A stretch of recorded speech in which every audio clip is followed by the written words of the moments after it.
Bonjour à tous. Donc, on n'est pas tout à fait au complet pour démarrer ce webinaire. Merci à tous ceux qui se sont inscrits et qui sont présents ce matin. J'espère que vous m'entendez bien. Oui. Très bien.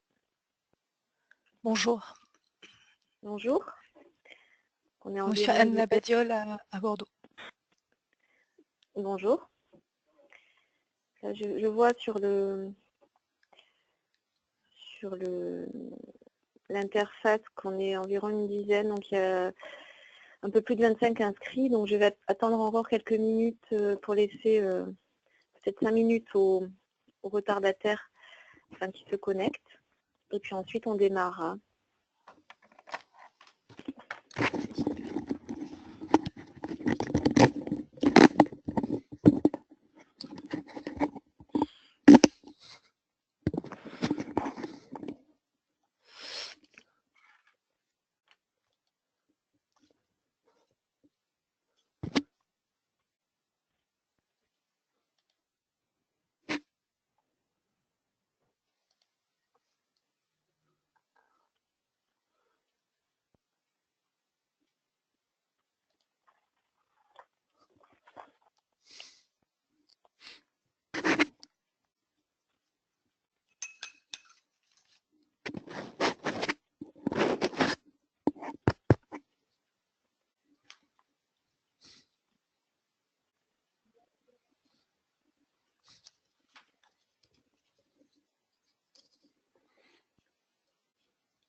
Allô?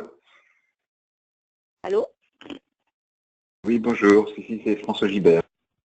Oui, bonjour François. C'est Edwige? Oui, donc je disais que j'attendais encore 5 minutes pour les retardataires puisqu'on était une quinzaine là et qu'il y avait un peu plus de 25 inscrits, donc je vais laisser 2-3 minutes là pour les retardataires avant de démarrer. Alors peut-être que certaines personnes sont connectées par téléphone et que je ne les vois pas. Oui, bonjour, vous m'entendez? Oui, bonjour. Voilà, mais ça va bien. Bonjour tout le monde.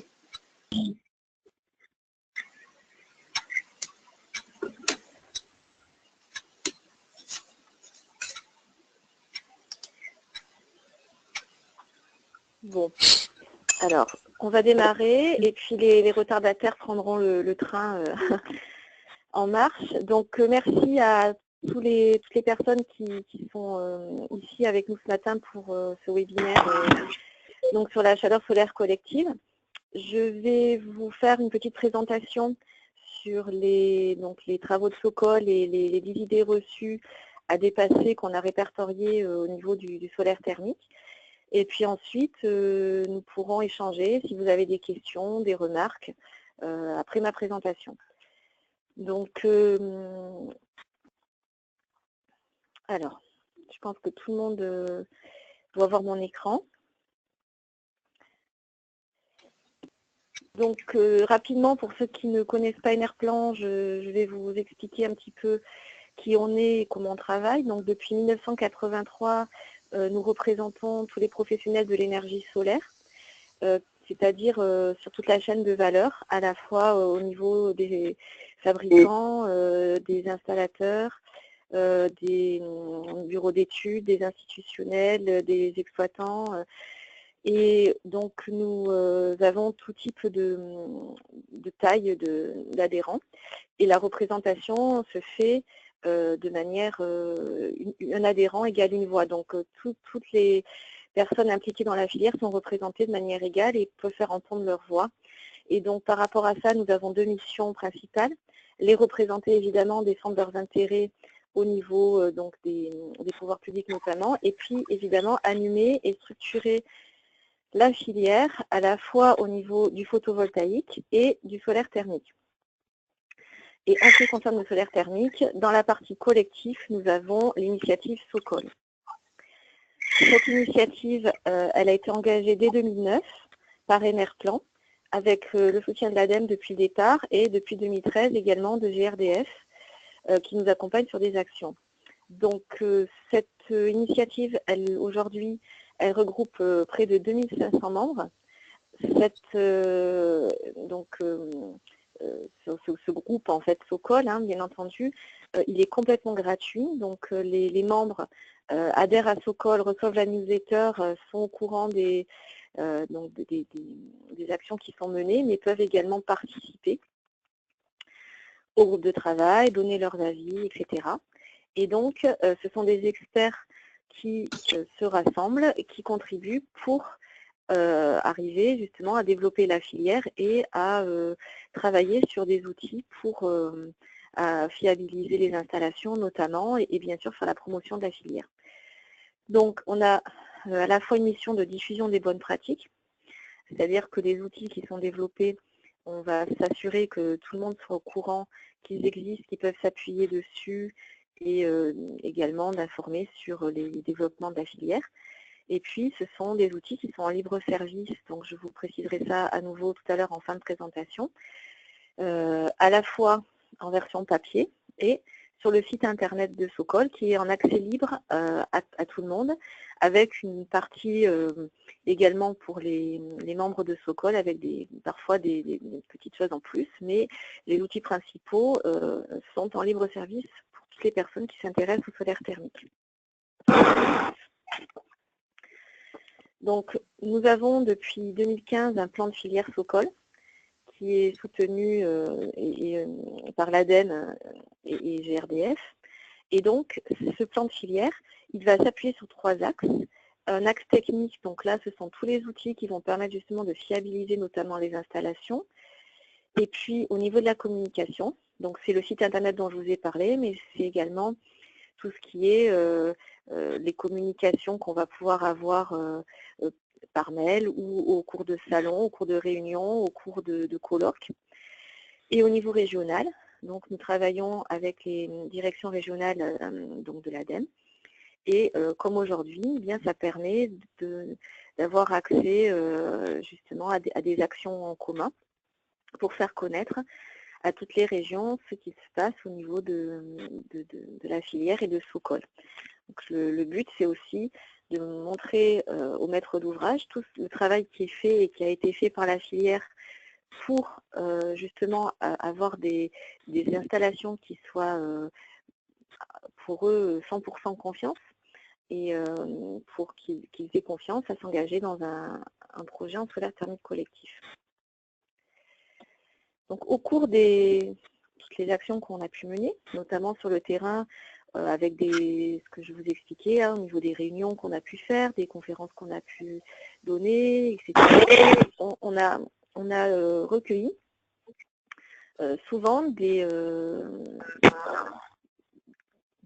réactions de la part de la filière, de la part des professionnels, de la part des maîtres d'ouvrage, qui nous paraissaient aujourd'hui soit obsolètes, soit fausses.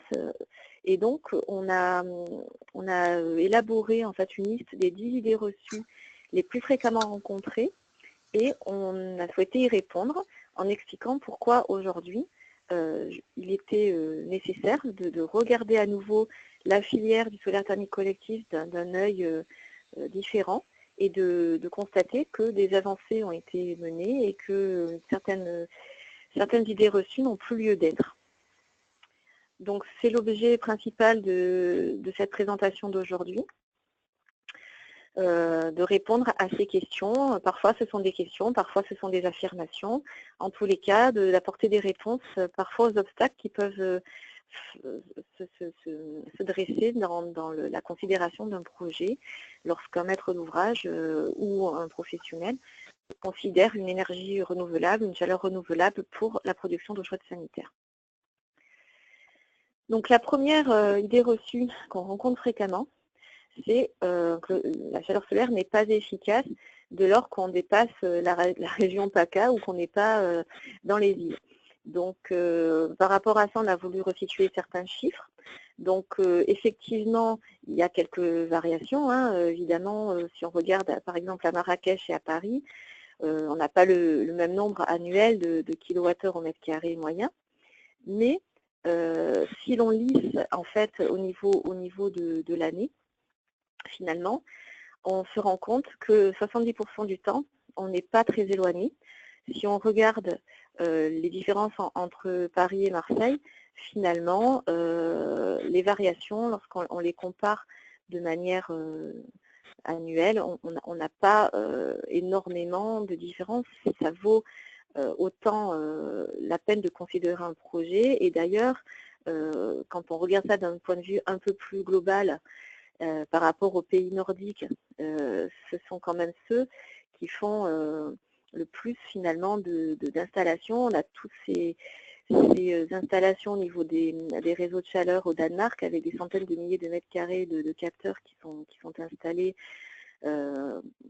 Voilà, donc on se dit si ça marche au Danemark, a fortiori à Paris, il n'y a pas de raison.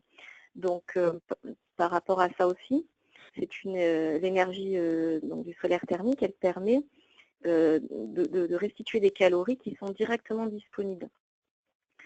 Donc ça, c'est aussi une fonctionnalité qu'on oublie souvent.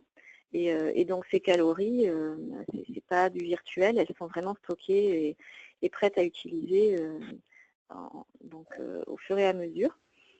Et par rapport à ça, on sait que les rayonnements du soleil, par le solaire thermique, il constitue une restitution de 70 à 80%. Donc on est quand même sur des performances qui sont très importantes et qu'il faut bien mettre en relation, parce que souvent lorsqu'on parle de solaire, on pense au photovoltaïque. Là, on est à 15 à 20% de restitution. Donc on n'est pas sur les mêmes fonctionnalités. Alors ça peut être complémentaire, évidemment, mais il faut bien faire la distinction lorsqu'on part sur de la chaleur renouvelable et de l'utilisation de chaleur par rapport à l'utilisation de l'énergie solaire.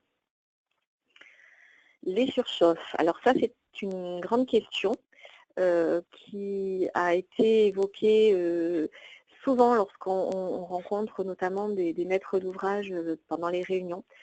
Alors on ne va pas évidemment nier que certaines installations à une certaine époque ont pu avoir des soucis au niveau du dimensionnement.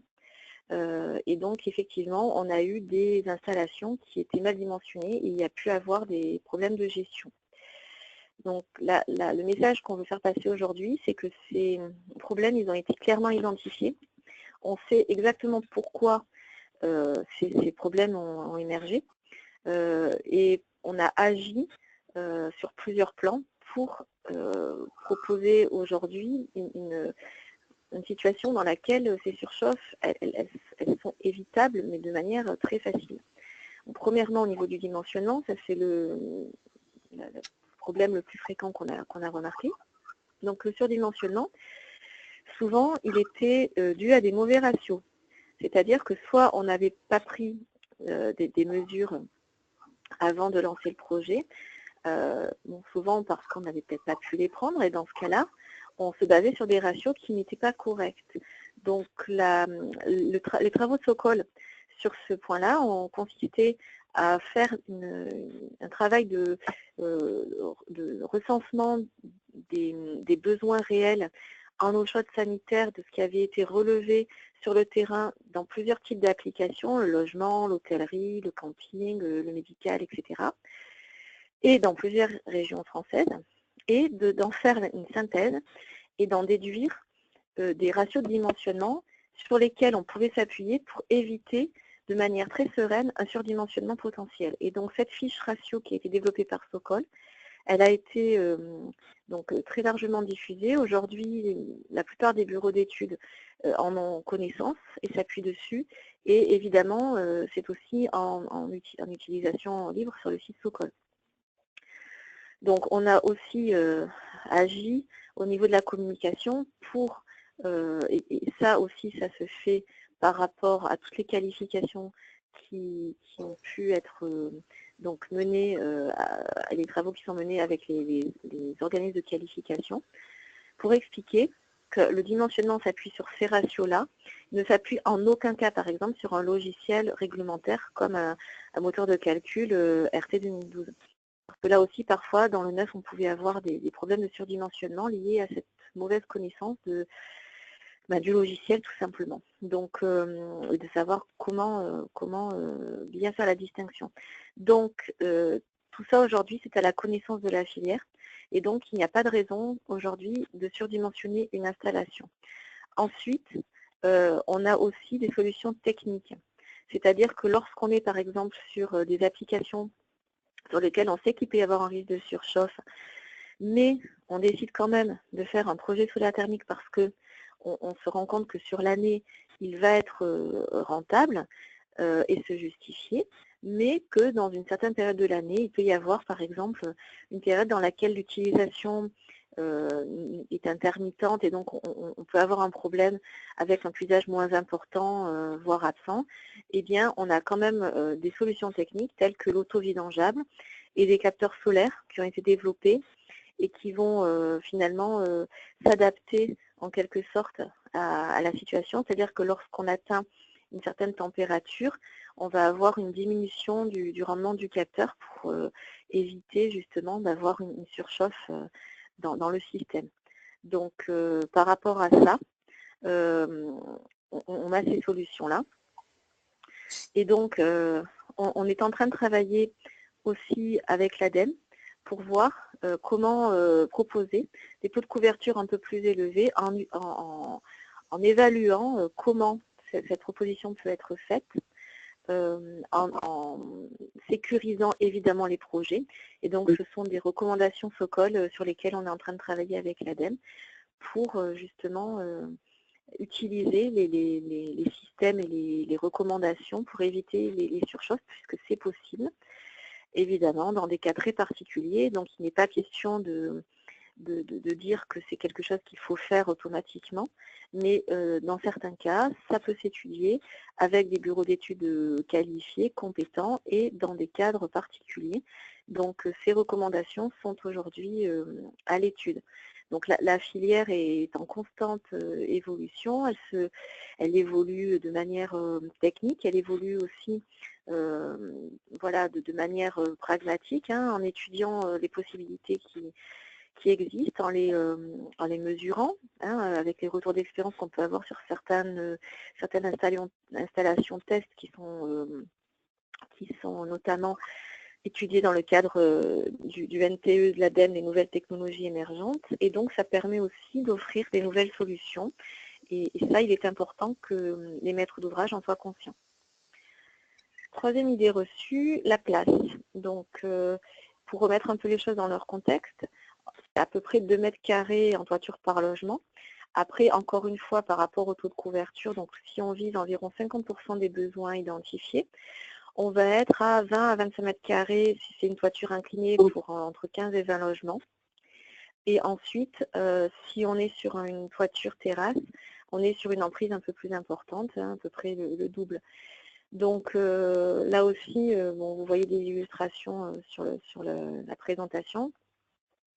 C'est quand même on a c'est assez versatile, on va dire, comme type de technologie et vraiment c'est adaptable.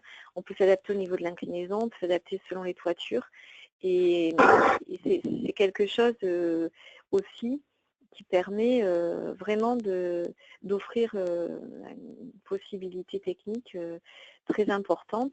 Et c'est la même chose au niveau du stockage. Les locaux techniques, pardon. Donc parfois on les crée spécifiquement, parfois on est en rénovation et on n'a pas forcément prévu au départ de rajouter du stockage pour l'eau chaude solaire, mais là aussi on n'est pas sur des quantités forcément énormes, donc à peu près on est à 50 litres par mètre carré de capteur dans le sud et 40 litres par mètre carré de capteur dans le nord. Donc pour 15 logements, si on reprend à peu près l'exemple qu'on avait tout à l'heure, ça fait environ 1000 litres. Mais sachant qu'encore une fois, on peut, entre guillemets, jouer entre la surface et les volumes par rapport à ce qu'on souhaite obtenir ou ce qu'on peut obtenir après en fonction de la place qu'on a au niveau du taux de couverture. Donc ça s'étudie et ça permet d'adapter par rapport aussi à la situation qu'on a, sachant que les fabricants aussi de matériel de stockage d'eau chaude solaire proposent des solutions avec des tailles de ballons et des formats de ballons qui permettent aussi de s'adapter à la chaufferie telle qu'elle est, tout bêtement parfois juste à la taille de la porte. Voilà. Donc il y a rarement des cas dans lesquels on ne peut pas trouver une solution par rapport aux éléments dont on dispose. La maintenance. Alors la maintenance, ça aussi, c'est une réflexion qu'on a souvent de la part des maîtres d'ouvrage qui nous disent mais c'est énormément de maintenance. Les exploitants, finalement, ils me demandent beaucoup en termes même de financiers par rapport à mon installation et donc est-ce que c'est rentable par rapport à mon gain? Et la réponse, c'est si le système est bien dimensionné, s'il est bien conçu, c'est-à-dire en fonction des recommandations notamment qui sont émises par Socol avec des schémas simples et éprouvés, qu'on ne va pas s'amuser, entre guillemets, à partir sur des organes un petit peu trop élaborés alors qu'on est sur des installations qui finalement peuvent être très simples et qu'ensuite on va mettre en place la démarche de la mise en service dynamique, c'est-à-dire que l'exploitant il est impliqué dès la mise en service dynamique et même en amont encore si c'est possible. Il va assister à toute cette période qui va durer entre 3 et 6 mois de mise en service dynamique, pendant laquelle les acteurs, c'est-à-dire les fabricants, notamment de capteurs et de régulation, voire de ballons, si c'est souhaité, sont impliqués avec le bureau d'études et l'installateur. Pendant cette période-là, on va remplir un dossier technique pour s'assurer que l'installation fonctionne tel que ça a été prévu et on va évidemment mettre en place un suivi. Et donc l'exploitant, lorsqu'il prend le relais, il a tous les éléments en main. Il a les éléments de conception, l'étude, le schéma, la performance sur laquelle on était parti au départ. Il a les éléments concrets, qu'est-ce qui s'est passé pendant la mise en service dynamique. Il sait que l'installation fonctionne puisque la mise en service dynamique ne se termine qu'à partir du moment où on est satisfait des performances de l'installation. Et donc, ça permet d'avoir un exploitant qui propose donc un contrat avec une intervention curative qui intervient lorsque, au niveau du suivi, on va lui signaler éventuellement une anomalie. Et certaines interventions aujourd'hui se font même à distance. avec des régulations intelligentes qui sont pilotées depuis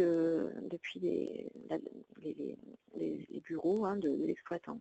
Donc, ça permet évidemment d'avoir des coûts de maintenance beaucoup plus faibles et de rassurer aussi l'exploitant. Donc, pour lui, ça veut dire ne pas rajouter une prime de risque sur l'installation qu'il va prendre en main. Par rapport à tout ça, ce que j'ai mis en bas de la diapo, Sokol vous accompagne, c'est-à-dire que tous les éléments qui vous permettent de mettre en place cette mise en service dynamique, ils sont fournis par Sokol, ils sont en libre service sur le site. Et donc, vous pouvez vous les approprier, les carnets techniques, les livrets pédagogiques, et bientôt, nous allons également avoir tous les documents juridiques qui vous permettent de proposer, enfin, ou d'imposer l'étape de mise en service dynamique dans un plan légal, et donc pour s'assurer que tous les acteurs seront dès le départ au courant qu'ils devront s'impliquer dans cette période. Et donc ça responsabilise tous les acteurs jusqu'au bout. Donc c'est pour ça qu'on a appelé ça démarche 100% confiance, puisque ça permet de s'assurer finalement la continuité et la bonne marche de l'ouvrage dès le départ de sa mise en service. La cinquième idée reçue, ça concerne les logiciels de calcul. Donc ça, on a pu avoir des remarques. Et par rapport à tout ce qui est connu aujourd'hui, les retours d'expérience qu'on peut avoir, on sait que les logiciels qui sont à disposition aujourd'hui sont très très fiables.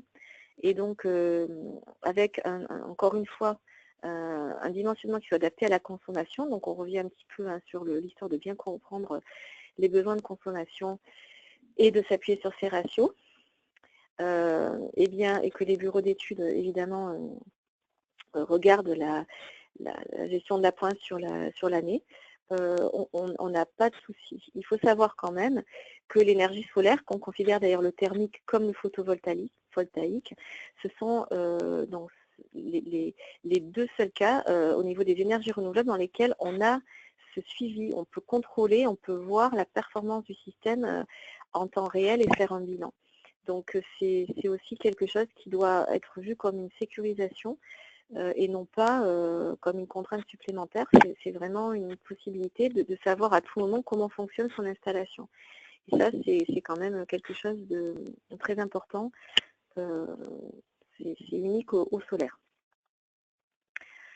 La valorisation dans le moteur de calcul, donc la réglementation RT 2012, on a aujourd'hui une situation dans laquelle le solaire thermique est à nouveau valorisé tel qu'il est réellement performant sur le terrain. On a eu pendant plusieurs années des bureaux d'études qui ne considéraient même plus le solaire thermique comme une solution, puisque dès qu'ils rentraient les paramètres au niveau des moteurs de calcul, donc des logiciels qui utilisaient le moteur de calcul de la RT 2012, en fait, le solaire thermique n'apparaissait même pas comme une solution fiable, enfin performante et valable, dans le sens où des paramètres n'étaient pas les bons, dans les paramètres par défaut dans le moteur de calcul. Et donc, ça faussait les résultats.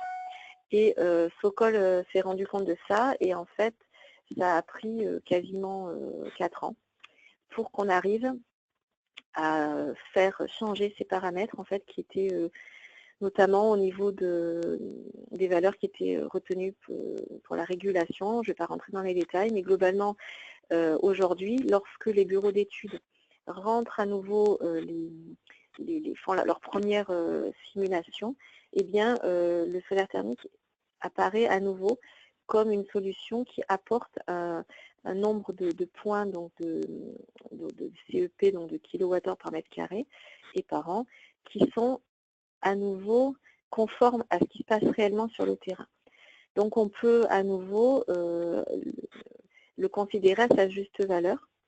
Et suite aux travaux qui ont été menés, le CRIGEN donc, a mené une étude sur les différentes solutions qui permettait d'aller un peu plus loin que la RT 2012, des solutions renouvelables ou non renouvelables, et ils se sont rendus compte que c'était la chaleur solaire qui, en France, était celle dans toutes les régions qui permettait d'atteindre un niveau de RT 2012 moins 20% sans toucher à l'enveloppe du bâtiment. Donc j'y reviendrai un petit peu tout à l'heure, mais globalement, ça, ce sont des éléments nouveaux et qui sont aujourd'hui portés à la connaissance à la fois des bureaux d'études et des maîtres d'ouvrage, parce que ce qu'on souhaite exprimer, c'est que les choses ont changé là depuis le début de l'année et qu'il faut à nouveau se pencher sur la chaleur solaire, qui est à nouveau une solution qui peut être étudiée puisqu'elle est, on a remis les choses à leur juste valeur au niveau des logiciels. Donc lorsqu'on regarde par rapport à l'étude dont je viens de vous parler, donc vous allez pouvoir trouver très prochainement sur le site de Sokol une plaquette qui explique en détail justement les résultats de cette étude, comment elle a été menée. Globalement, on a pris les 3 régions un petit peu schématisées, un nord, centre et sud sur les 3 régions RT. Et on a pris le cas de 2 bâtiments, un R+2 et un R+4. Et on a regardé aujourd'hui quelle est la situation. C'est que pour atteindre les exigences de la RT 2012, eh bien, finalement, on n'a pas vraiment besoin de chaleur renouvelable. La plupart des fois, les bureaux d'études vont partir sur simplement une enveloppe du bâtiment optimisée et puis du gaz. La réflexion qu'on s'est donnée, c'est qu'en atteignant 20% de mieux, on accède à des avantages non négligeables dans le neuf, dont je reviendrai un petit peu dessus tout à l'heure.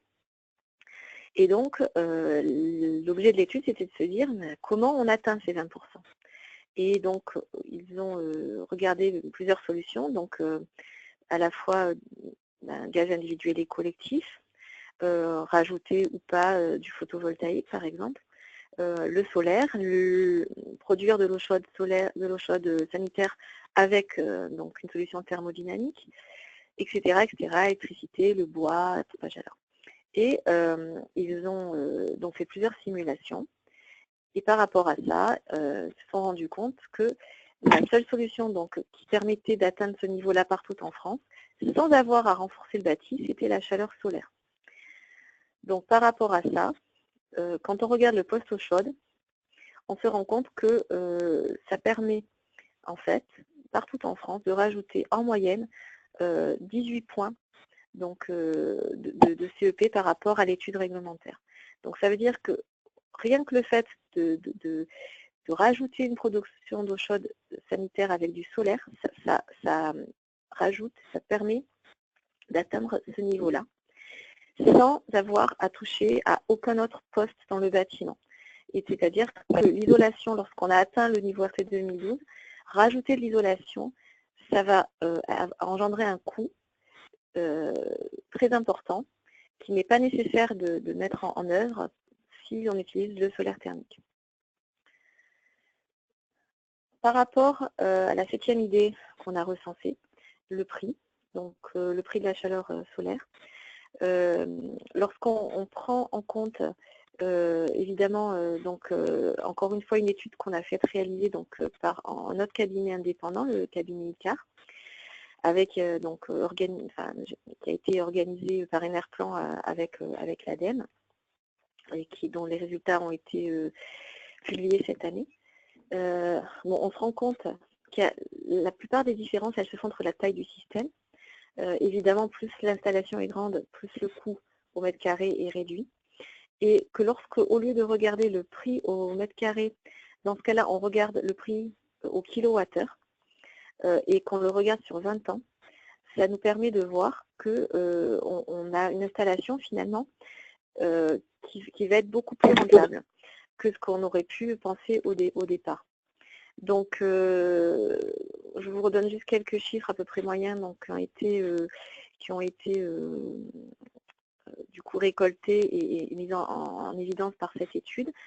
Donc, sur une installation d'environ 50 mètres carrés, la moyenne constatée, c'est environ 900 € par mètre carré de capteur en taxe. Donc ça, on est hors aide, hein, bien sûr. Et lorsqu'on est sur une installation de 100 mètres carrés, là, on est évidemment plus bas puisqu'on est aux alentours de 700 €. Ça, ce sont les chiffres que l'on a. Et donc, par rapport à ça, si on regarde un petit peu l'économie qu'on peut générer lorsqu'on a du coup investi dans cette installation sur les 3 régions françaises, finalement, si on rapporte, alors on a, par rapport à cette étude, on a finalement repris les chiffres de gains solaires, c'est-à-dire combien faisait économiser sur l'eau chaude sanitaire le solaire, et on les a reportés à la consommation totale qu'on avait si on restait qu'au gaz. Et finalement, on se rend compte que si on rapporte ça à la consommation qui inclut le chauffage, en fait, c'est comme si dans le sud, finalement, avec l'économie qu'on a pu faire sur son eau chaude sanitaire, et bien, ça revient en quelque sorte à se chauffer gratuitement. C'est-à-dire que le gain solaire couvre l'équivalent, évidemment, de ce qu'on va consommer finalement pour se chauffer dans les locaux. Donc, par rapport aux locataires d'un logement social, c'est quand même quelque chose qui est relativement important. Et même dans le Nord, on est quand même à 51% de gains solaires, et ça représenterait 300% de ce qui est dépensé dans l'année pour se chauffer. Voilà. Donc, c'est une notion qui est très importante, je pense, pour les bailleurs sociaux. Donc, au niveau de l'amortissement, hein, si on reprend ce qu'on disait tout à l'heure, le prix au kilowattheure sur 20 ans, on va, par rapport à l'étude qui a été menée par le cabinet ICAR, on atteint hors aide, donc un peu moins de 13 centimes, hein, pour pas dire 13 centimes du kilowattheure pour une petite installation. Et donc, globalement, ça remet un petit peu l'énergie dans un autre contexte, hein, puisque le prix au mètre carré, finalement, il ne veut pas dire grand-chose en quelque sorte. Alors oui, il veut dire quelque chose à l'investissement, mais l'investissement, on le fait pour 20 ans minimum. Hein. On sait très bien que les installations solaires thermiques, elles ont une durée de vie, en tout cas en ce qui concerne les capteurs, à minima entre 30 et 40 ans.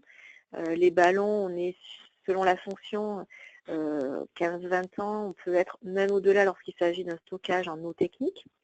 Donc voilà, c'est quelque chose qui permet quand même de prendre ça. Donc là, tout a été bien sûr considéré dans ce prix sur 20 ans, y compris le renouvellement des ballons. Donc on est sur un prix du kilowattheure qui est en plus stable, c'est-à-dire que l'énergie solaire, on prend en compte ici le coût de l'investissement, le coût de la maintenance, et ensuite le soleil, évidemment, il est gratuit. Donc on n'est pas sur une simulation, une estimation, on est sur du réel, puisque cette énergie-là, finalement, il n'y a que 2 paramètres hein, qui sont le coût initial de l'investissement et la maintenance. Alors que sur les énergies renouvelables, comme par exemple le bois, etc., là, on va avoir quand même un risque sur l'évolution du prix du bois sur les 20 prochaines années, ce qui n'est absolument pas le cas sur le solaire thermique, évidemment. Donc cette étude, elle a également estimé que les coûts pourraient décroître d'environ 30%. Donc si on essaie de se projeter un petit peu sur le futur, hein, sur environ 10 ans, le coût du matériel a déjà pas mal diminué. Le coût de la main-d'œuvre reste encore évidemment moins compressible aujourd'hui parce que c'est un coût qui est beaucoup lié au volume.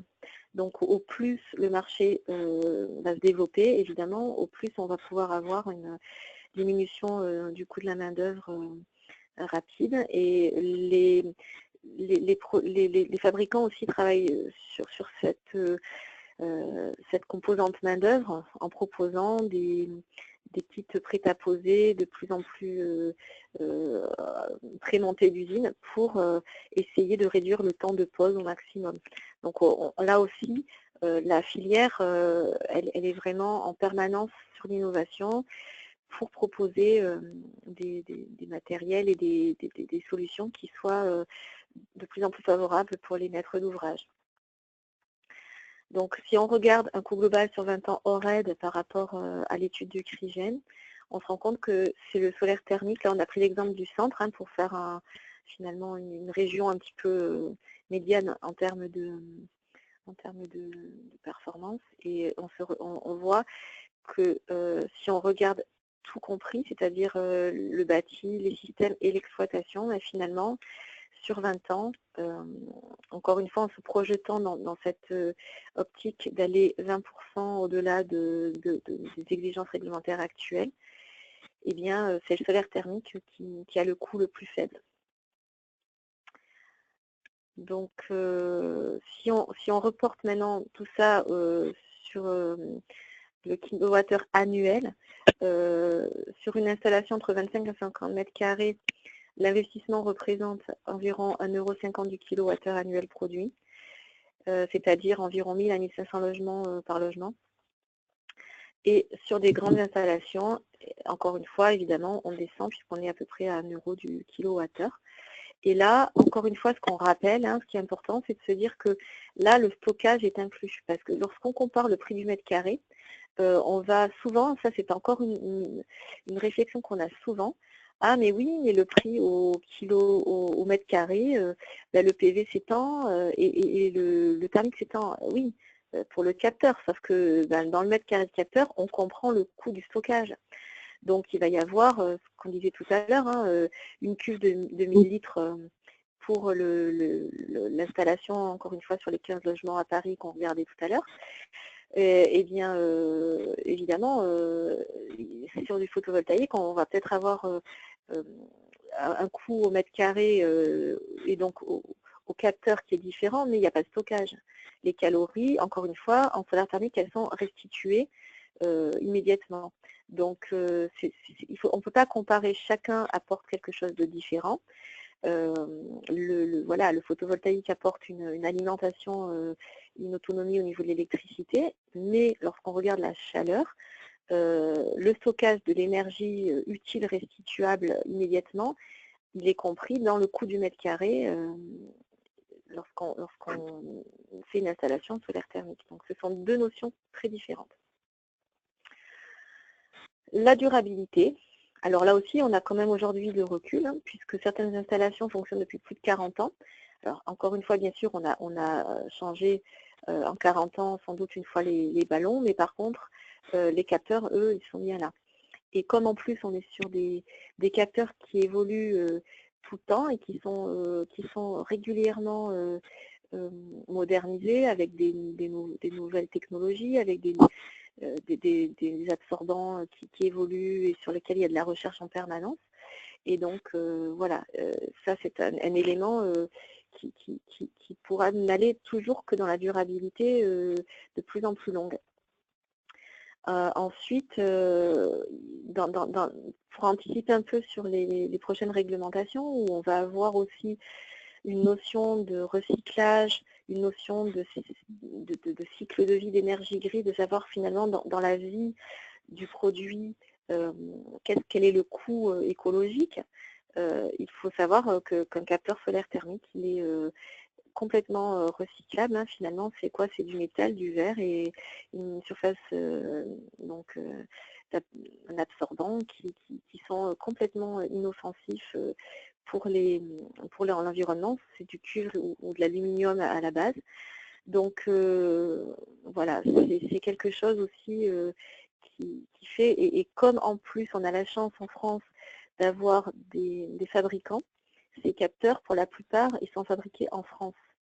Que ce soit les capteurs d'ailleurs solaire thermique classiques, que ce soit la nouvelle génération dont on parlait avec le revêtement qui permet d'éviter les surchauffe, que ce soit les hybrides qui combinent le photovoltaïque et le thermique. On a vraiment la chance d'avoir une palette complète voilà, de fabrication. Donc ça veut dire là aussi un coût au niveau de l'environnement qui est complètement complètement optimisé, à la fois au niveau du matériel en lui-même, du transport, etc. Donc c'est quelque chose qu'il faut bien avoir en tête aussi, puisque les futures réglementations vont prendre en compte tout ça. Enfin, aujourd'hui on entend, ben non mais le solaire thermique aujourd'hui c'est plus intéressant, un maître d'ouvrage, se lancer dans un projet. Donc on a regardé un petit peu les deux secteurs, à la fois le neuf et la rénovation, quels étaient finalement les arguments qui permettaient d'affirmer parfois cette réflexion-là. Donc dans le neuf, je vous ai quand même longuement parlé de la partie réglementaire, donc on voit que ça change, on voit qu'il y a des nouveaux éléments dus à une remise finalement, une remise à jour des logiciels pour corriger en fait l'erreur qui faisait en sorte que on pouvait considérer qu'effectivement c'était pas intéressant. Donc aujourd'hui ça a changé. Donc le solaire thermique est à nouveau regardé à sa juste valeur, considéré à sa juste valeur dans les moteurs de calcul. Et puis dans les réglementations thermiques, et les réglementations d'ailleurs qui vont évoluer en réglementation environnementale, et par rapport aux nouvelles possibilités qui s'ouvrent avec la possibilité d'aller 20% au-delà de l'exigence, on peut regarder le solaire thermique de manière différente. En rénovation, c'est vrai qu'aujourd'hui, pour le solaire thermique, mais comme pour toutes les énergies renouvelables en fait, on a un problème qui est dû à la baisse du prix des énergies fossiles.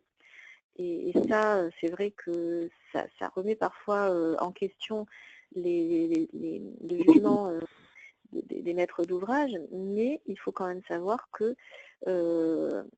derrière ce prix des énergies fossiles, on a une fluctuation qui est quand même importante si on regarde ça sur 20, 25 ou 30 ans.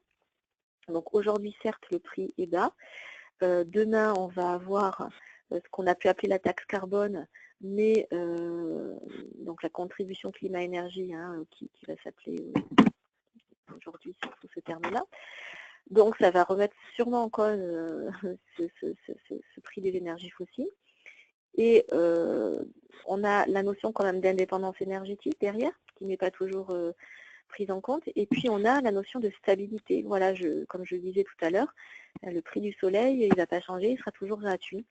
Donc pour quelqu'un qui a en tête une stabilité des prix de son eau chaude sanitaire sur 20 ou 25 ans, à part le solaire, aucune énergie ne peut prétendre apporter cette stabilité. Donc les exigences de la réglementation thermique, elle ne peut évoluer que dans du plus exigeant, puisque la France, de toute façon, doit se conformer à des objectifs européens qui ont été fixés. Donc le gouvernement français ne fait que finalement appliquer avec ses propres lois des exigences auxquelles elle ne peut pas se soumettre. Et donc aujourd'hui, si on résume, finalement le prix au kilowattheure,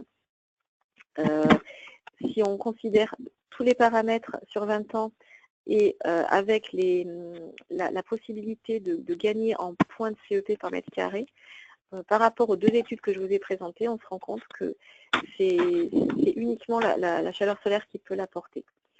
Et donc en plus, vous avez la possibilité dans le neuf, lorsqu'on regarde justement aller plus loin que la réglementation, donc les exigences de l'ART, eh bien, ça permet dans le neuf, dans certaines régions, et d'ailleurs dont la Nouvelle-Aquitaine, d'avoir, même dans le neuf, les aides du fonds chaleur.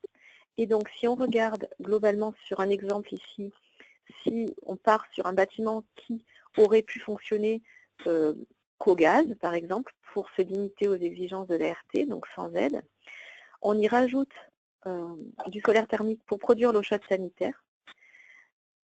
On va, de ce fait-là, ne pas avoir à payer un coût d'enveloppe supplémentaire qui aurait représenté plus de 34 000 €.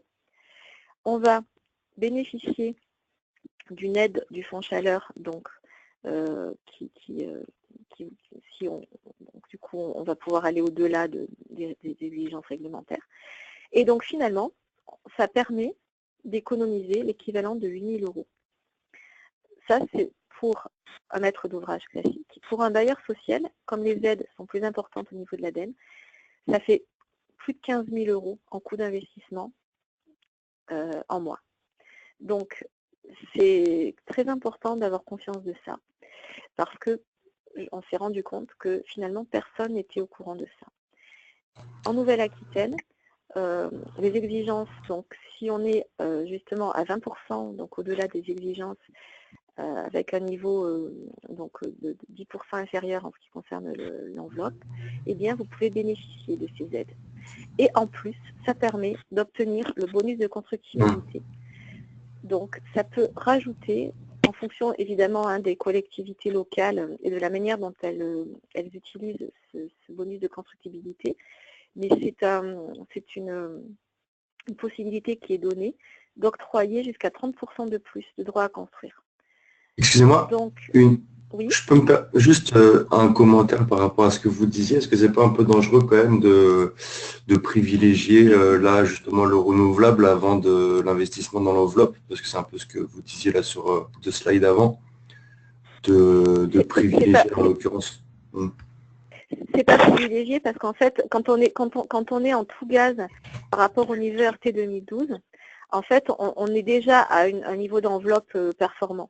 Et si on veut aller au-delà, rien qu'en touchant l'enveloppe, en fait, on se rend compte que l'investissement qui est nécessaire pour gagner très peu finalement au niveau de l'enveloppe, on est déjà dans une situation où le poste chauffage a été largement diminué et au niveau où l'eau chaude sanitaire qui représente la majorité finalement des coûts.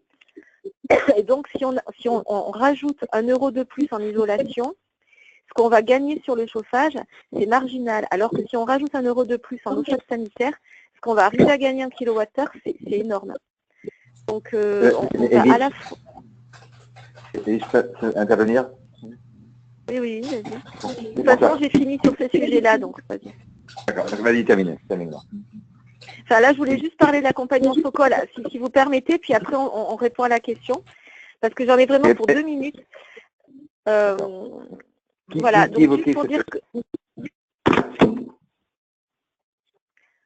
On va revenir sur l'interlocuteur. Je termine juste parce qu'il me reste 2 secondes pour dire que tout ce dont je vous ai parlé, à la fois donc l'accompagnement au niveau des étapes du projet, de la conception à la réception, passant par la mise en service dynamique et le suivi, tous les outils d'accompagnement, ils sont en accès libre sur le site Socol.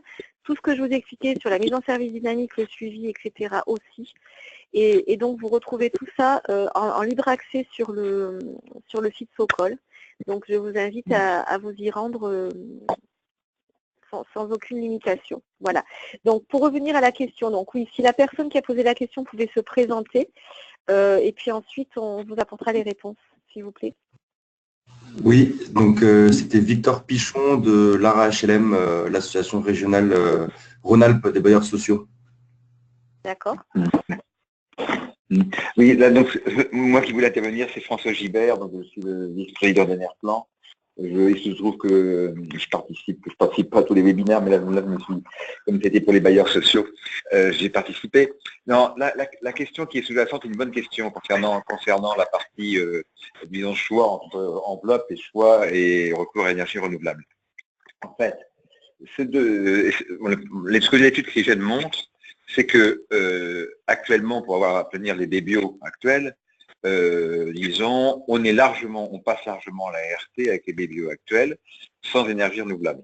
Okay, donc dans le cadre d'absence de progrès, disons dans les performances générales globales du bâtiment, indépendamment des solutions, dans le cadre d'une performance générale de progrès, de toute façon, le solaire disparaît. Et en fait, la principale raison de la chute du solaire, c'est ça.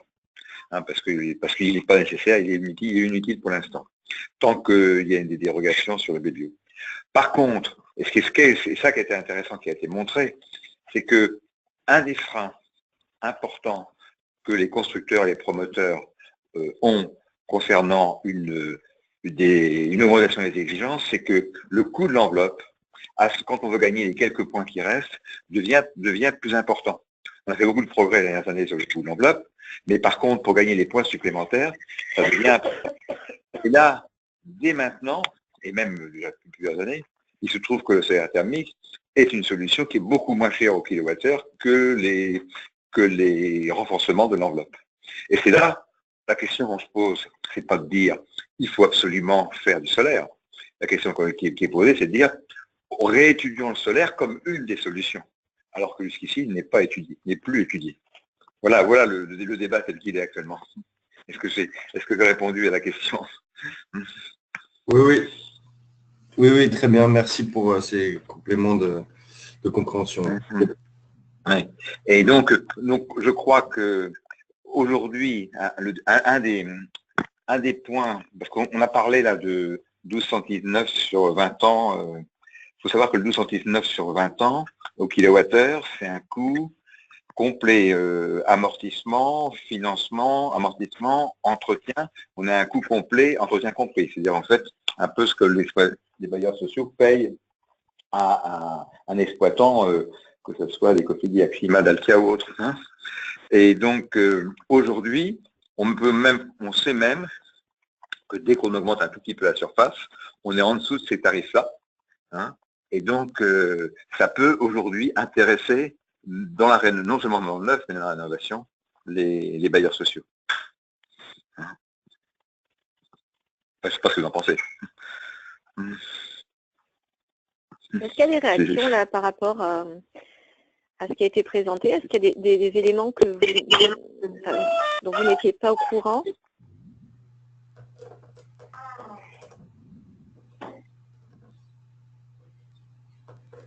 Est-ce qu'il y a beaucoup de bailleurs sociaux là qui écoutent là? Moi, en tout cas, ceux que j'avais invités à participer, hein, c'est encore Victor Pigeon de Lara, on a eu l'information de l'ADEME assez tard, en fait. Enfin, en tout cas, moi, je l'ai eu assez tard. Et donc, je leur ai transmis en début de semaine, au fin de la semaine dernière. Et là, en tout cas, dans la liste des participants, je vois aucun des bailleurs sociaux qui participent à mon groupe de travail énergie. Dans ce cas-là, si vous jugez que ça peut être intéressant, on peut très bien reprogrammer une date et voir, pour faire une session parmi vos adhérents. Hein. Je veux dire, il n'y a pas de souci. Hein. S'il y a une demande en ce sens, nous, on peut tout à fait proposer une session en plus. Hein. Vous êtes basé à Lyon ou pas? Ou c'est pas grave? Ah non, mais nous on est basé à La Ciotat. D'accord. Mais voilà, je veux dire, Parce que vous parliez d'organiser une session web ou c'est possible de prévoir quelque chose? Web. Ah ben après, selon le nombre de personnes, si ça peut aussi être, on peut tout à fait, si vous pensez que ça peut intéresser même pour une journée d'échange, voilà, moi il n'y a pas de souci, on peut. Oui, j'insiste là-dessus, s'il y a suffisamment de personnes, il suffit qu'il y ait 10 personnes, à mon avis, ça vaut le coup de faire une session physique à Lyon. Hein, je veux dire, je m'avance pour toi. Hein. Et là, comment vous articulez, juste pour que je comprenne bien, entre Sokol et Enerplan? Alors, Sokol, pour être très clair, Sokol est un sous-groupe d'Enerplan. Sokol, c'était le nom qui a été donné à la plateforme collaborative, hein, solaire collectif, qui voulait traiter du solaire collectif. Il faut savoir qu'il y a en 2006-2007, c'est-à-dire qu'il y a moins de 10 ans, le solaire collectif, il n'existait quasiment pas, on ne parlait que du chauffe-eau individuel.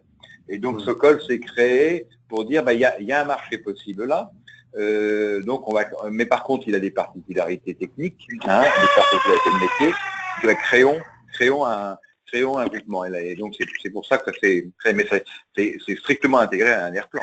Hein, voilà. D'accord.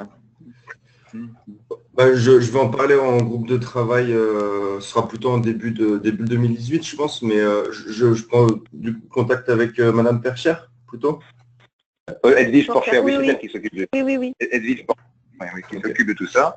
Hein. Et s'il n'y a pas de problème, moi-même, je suis vice-président, mais un peu en demi-retraite, donc je me déplace si nécessaire, pour les événements qui sont importants, parce que je suis comme vous le percevez, un fervent défenseur du solaire thermique en termes de performance et en termes de coût. Et il y a des solutions aujourd'hui qui n'existaient pas encore il y a quelques années ou qui étaient mal connues. Et donc, voilà, je pense qu'il y a un renouveau du solaire thermique possible. Bien sûr, il dépend des conditions un peu extérieures, puisque c'est le coût de l'énergie et la réglementation, mais il est tout à fait compétitif par rapport à toutes les énergies renouvelables dont on parle. Ok, bah, je veux bien si vous pouvez m'envoyer votre mail, Edwige. Oui, ça veut... Oui, Oui, de toute d'accord, façon, vous... là, alors, vous étiez inscrit ou sur le formulaire? Oui, je m'étais inscrit, ouais. Donc, de toute façon, je vais envoyer un mail de suivi. Donc, vous aurez. De toute façon, vous devez déjà avoir. J'ai envoyé les informations de connexion, donc vous devez avoir ma signature dans le mail de toute façon. Ah, d'accord, ok. Parfait, c'est noté. Ouais. Et puis, Merci pour D'accord. et puis Xavier Cholin de l'INES, pour pas mal de participants, l'adresse mail, elle figure sur la liste des participants dans GoToMeeting. Et du coup, je rebondis, s'il y a effectivement une réunion physique qui est faite à Lyon, nous, l'INES, qui sommes un des membres actifs de Sokol et qui sommes des locaux de la région Rhône-Alpes, on y participerait bien entendu très volontiers. Merci. C'est noté. Je vous en prie, bon camarade.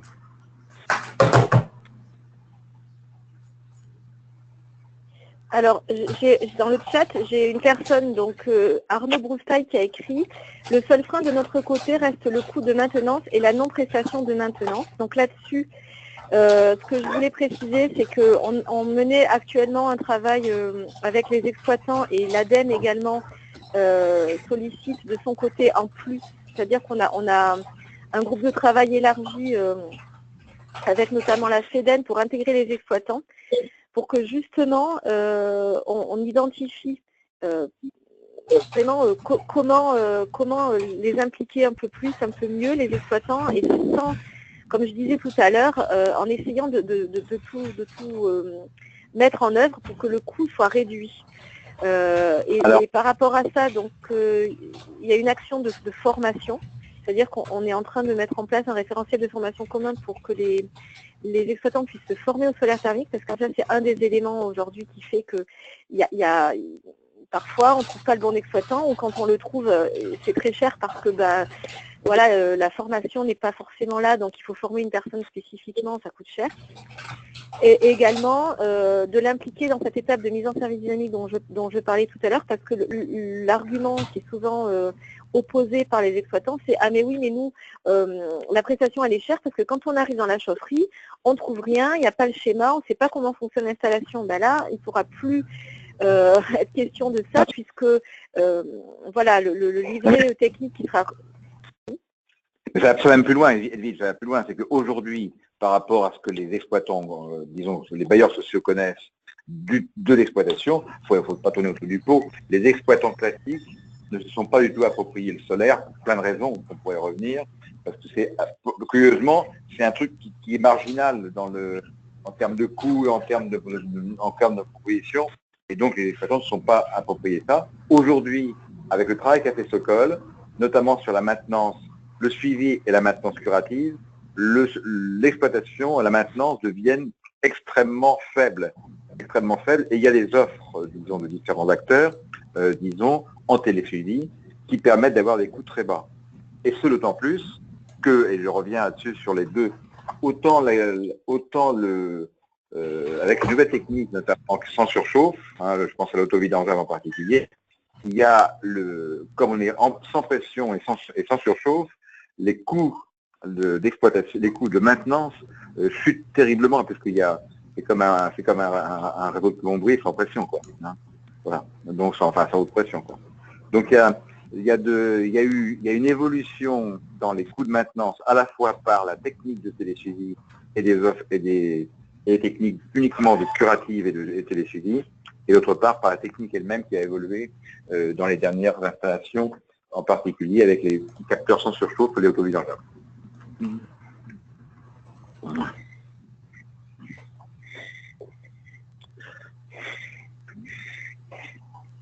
Est-ce qu'il y a d'autres questions J'ai une information. Oui, allez-y.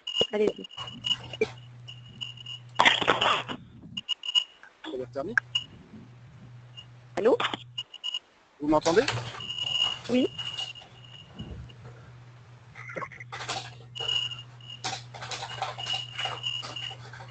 Allô? Allô, allô? Oui, bon. Oui. Vous m'entendez? Oui, oui, oui, allez-y. Donc, pour l'instant, collectif. Là, on vous entend plus. Là, vous m'entendez? Oui. Plus ou moins. Je C'est voudrais un peu savoir, haché.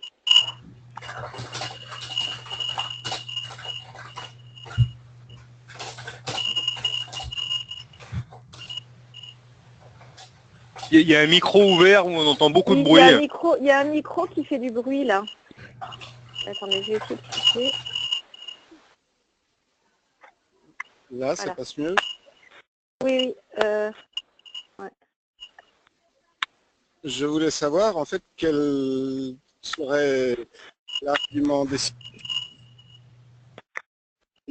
Toscane installé tout à Oh l'heure. là là. On vous entend très très mal. Hein. Je vois.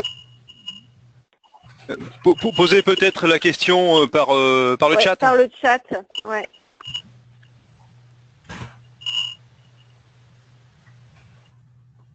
Dis-je d'ailleurs, dans le chat, il y a Monsieur Gotland qui pose des questions, qui demande des Oui, exemples je sais, mais d'outils. je les traite au fur et à mesure. Mais Xavier, si tu veux répondre, si tu as une réponse.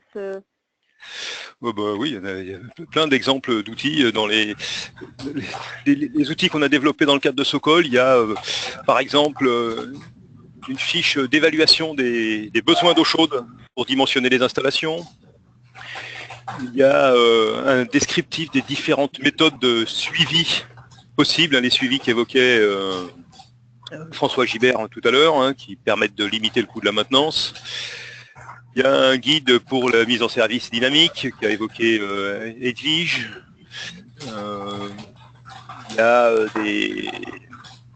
une schémathèque qui est sans doute un des plus gros outils, historiquement le premier qui a été réalisé et qui ne cesse d'évoluer pour permettre d'éviter d'essayer de réinventer l'eau tiède à chaque projet. Voilà des exemples d'outils développés par la communauté Sokol.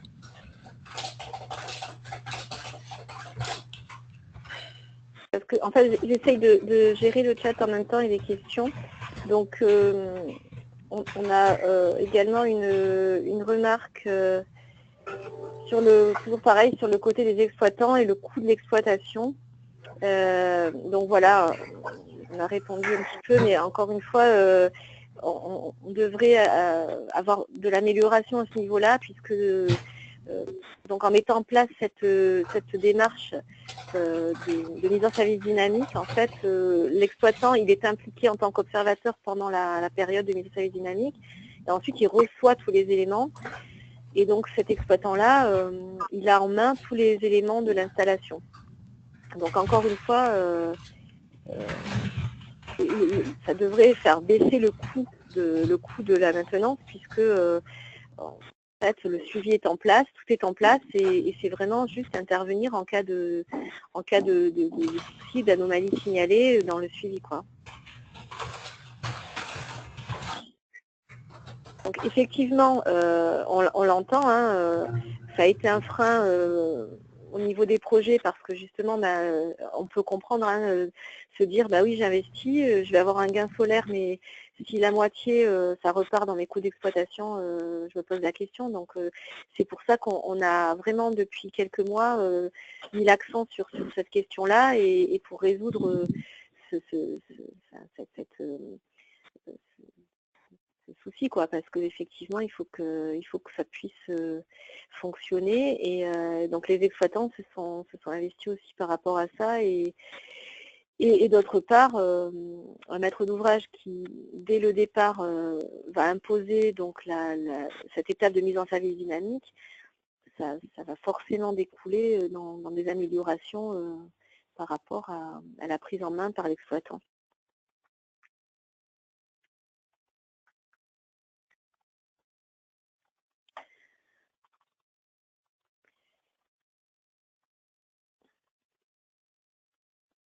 Alors, il y a une personne qui dit « Je représente un bailleur social de Haute-Savoie pour information. » Donc, ça, les outils.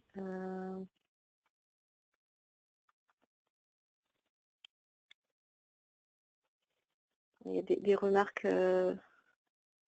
Qu'est-ce qui pourra décider? Un bailleur social a décidé l'installation de solaire technique. Donc, en fait,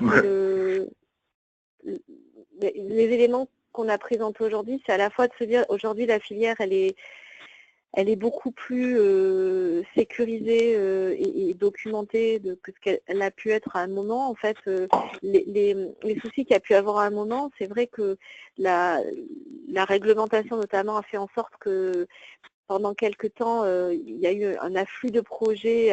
On est passé d'un marché qui était relativement petit à un marché qui a grandi tout de suite avec des installations qui se sont multipliées et la filière était peut-être pas complètement prête à ce moment-là puisque les acteurs constituaient en quelque sorte un marché de niche.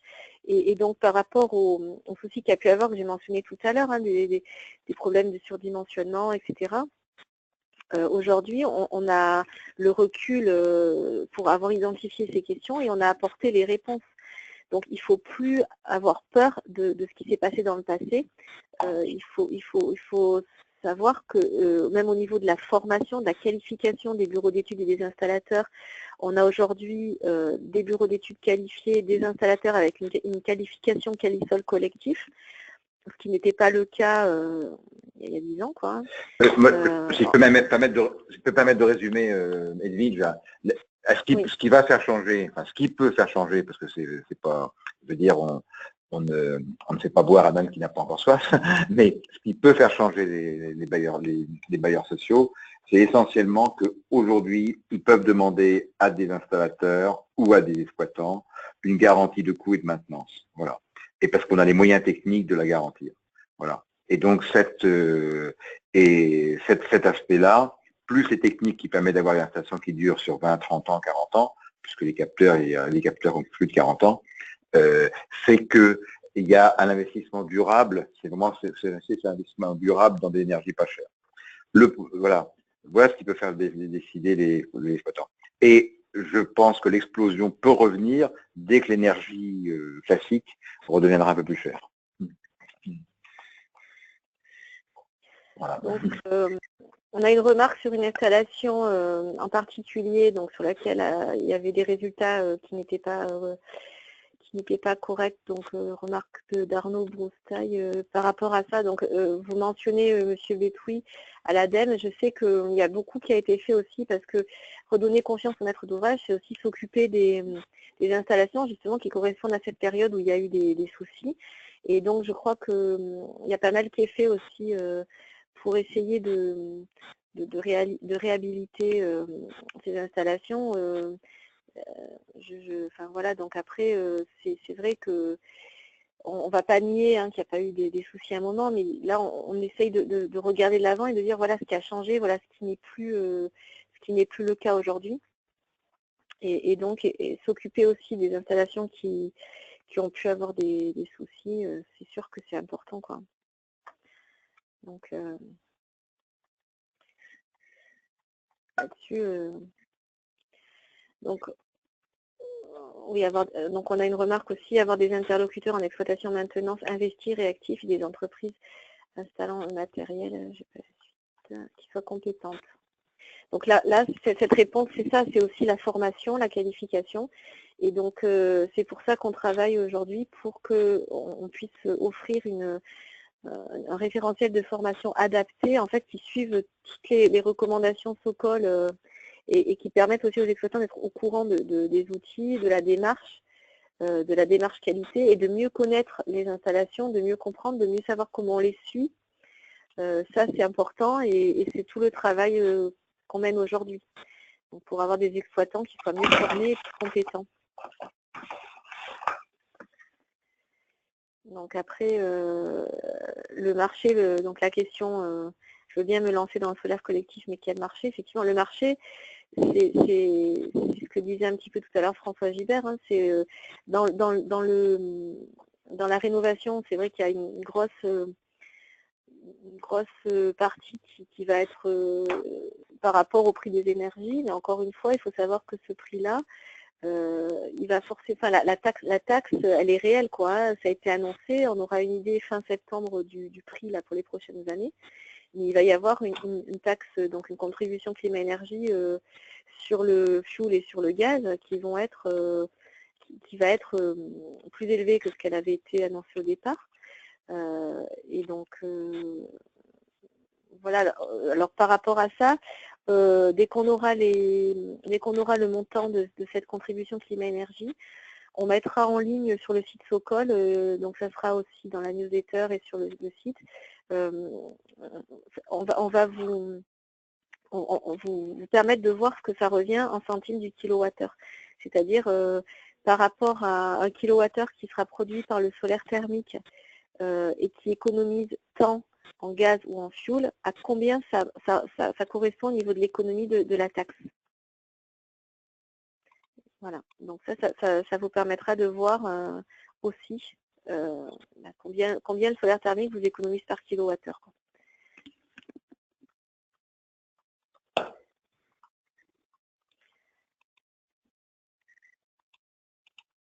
Donc voilà, donc après voilà, les remarques, vos remarques, elles sont pas mal sur la compétence, sur la compétence des acteurs.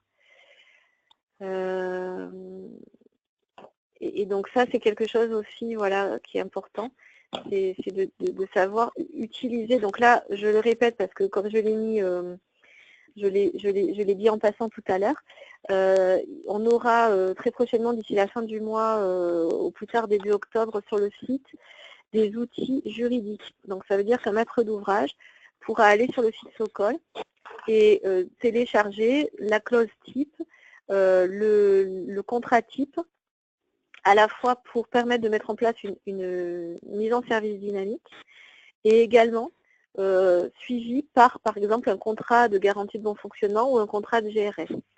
Donc, le maître d'ouvrage n'aura pas à se casser la tête, à se dire c'est compliqué, il faut que je fasse intervenir un juriste. Donc, ce sont des juristes qui travaillent dessus.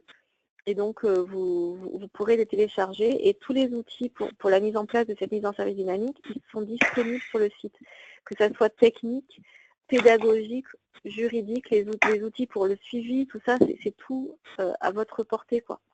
Donc, il n'y a pas de compétences particulières à avoir, ou ça ne constitue pas un coût supplémentaire.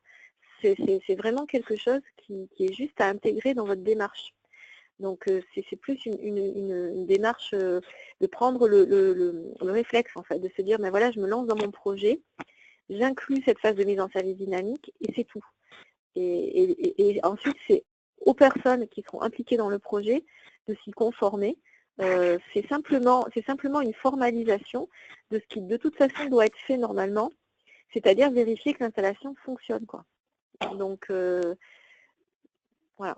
Et l'ADEME, également, évidemment, graduellement, va intégrer ces éléments-là aussi pour l'octroi du fonds chaleur. Donc, c'est quelque chose qui va se faire automatiquement, de toute façon, à terme. Il faut simplement s'approprier cette démarche. Et cette démarche, c'est, voilà, juste après la réception, en fait, démarre, si c'est possible, évidemment, si on n'est pas dans un cas où les utilisateurs ne sont pas encore rentrés, comme ça peut être le cas dans le neuf, mais de toute façon, dès que l'installation est mise en service, on va mettre en place le suivi, on va regarder comment elle fonctionne pendant plusieurs mois, et ensuite, effectivement, cette installation, elle est réputée fonctionner, et l'exploitant, du coup, ne peut pas dire « Ah ben moi, cette installation, je ne sais pas comment elle fonctionne », parce qu'il a tout en main. Donc, il n'a aucune raison de proposer un coût de maintenance élevé. Ça répond aussi à ces questions-là.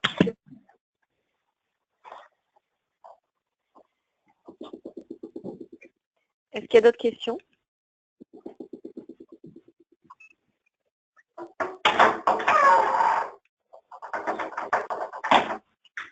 De toute façon, donc, vous pourrez, si jamais il y a des questions qui vous viennent dans un deuxième temps, me les envoyer par mail, hein, il n'y a pas de souci.